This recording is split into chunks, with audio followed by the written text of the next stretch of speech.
PM Modi ने देश के नाम किया सेवा तीर्थ ऑफिस। अब प्रधानमंत्री कार्यालय पीएमओ के नाम से नहीं, सेवा तीर्थ के नाम से जाना जाएगा। नागरिक देवो भव के मंत्र से इस ऑफिस का किया शुभारंभ। जी हाँ दोस्तों, आज भारत के प्रधानमंत्री नरेंद्र मोदी ने ब्रिटिश काल की गुलामी की जंजीरों को तोड़कर अपने देश का डंका बजा दिया है।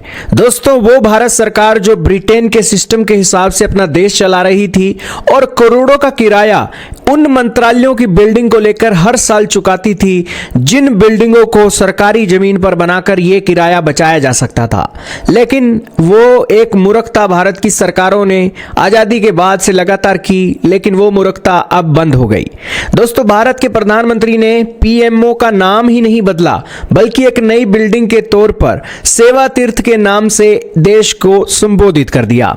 दोस्तों, इस सेवा तीर्थ को बनाने में 1100 से 1200 करोड़ का खर्चा आया है और इस सेवा तीर्थ के अंदर अलग अलग मंत्रालय की जो फाइलें एक से दूसरे ब्लॉक के अंदर धक्के खाती थी, वो अब एक ही जगह पर होने के कारण अलग अलग कर्मचारियों और मंत्रियों के चलते बहुत जल्दी एक काम होने की संभावना बताई जा रही है। और ये एक सेवा तीर्थ लोगों की एक प्रॉब्लम्स को जल्दी से जल्दी सुलझाएगा, इस लक्ष्य से दोस्तों इसे बनाया गया है। इस सेवा तीर्थ का लक्ष्य है कि लोगों को सरकारी योजनाओं का लाभ मिले। अगर लाभ नहीं मिल रहा है तो वो अपनी शिकायतें pib.government.in इस पीएमओ या फिर सेवा तीर्थ की वेबसाइट पर एक अपना रजिस्टर करा सकते हैं और उसका जवाब आपको मिलेगा। यदि कोई कर्मचारी, अधिकारी, बिजली, पानी, सड़क का अधिकारी कोई लापरवाही करता है, बात नहीं सुनता, रिश्वत मांगता है, तो उसकी भी आप जानकारी सेवा तीर्थ पर दे सकते हैं। पीएम ऑफिस से आपको सीधी एक सुविधा मिलेगी। बैंकिंग, पेंशन और आधुनिक सिस्टम आने के कारण पीएम मोदी का कहना है कि देश के अंदर जो करप्शन होता है उस करप्शन को बिल्कुल खत्म कर दिया जाएगा। दोस्तों, इस सेवा तीर्थ के अंदर 8 से 10 हजार कर्मचारी एक इमारत के अंदर बैठेंगे और काम रॉकेट की स्पीड से होगा। इससे पहले दोस्तों एक इमारत से दूसरी इमारत में कर्मचारी घूमते रहते थे और काफी समय, संसाधन भी खर्च होते थे, जिस कारण से दोस्तों काम समय पर नहीं होते थे। और तो और सरकार को इन बिल्डिंगों को चलाने के लिए दोस्तों करोड़ों के हिसाब से एक साल के अंदर किराया भी देना पड़ता था।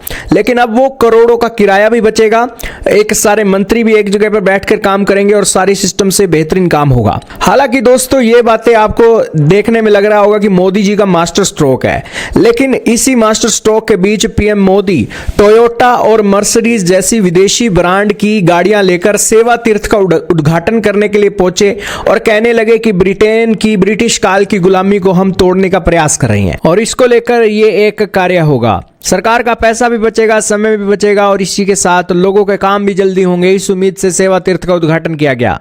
लेकिन इस उद्घाटन के साथ ही जो विरोधी पार्टियां हैं वो कह रही हैं कि पीएम मोदी सिर्फ इमारतें कर रही हैं और पीएम मोदी सत्ता में बने रहना चाहते हैं और ये सब कुछ वो एक बंगाल को जीतने के लिए कर रही हैं। और जितने मुंह उतनी बातें हैं विरोधियों की तो, और हर कोई अपने तक अपने हित साधने की कोशिश कर रहा है।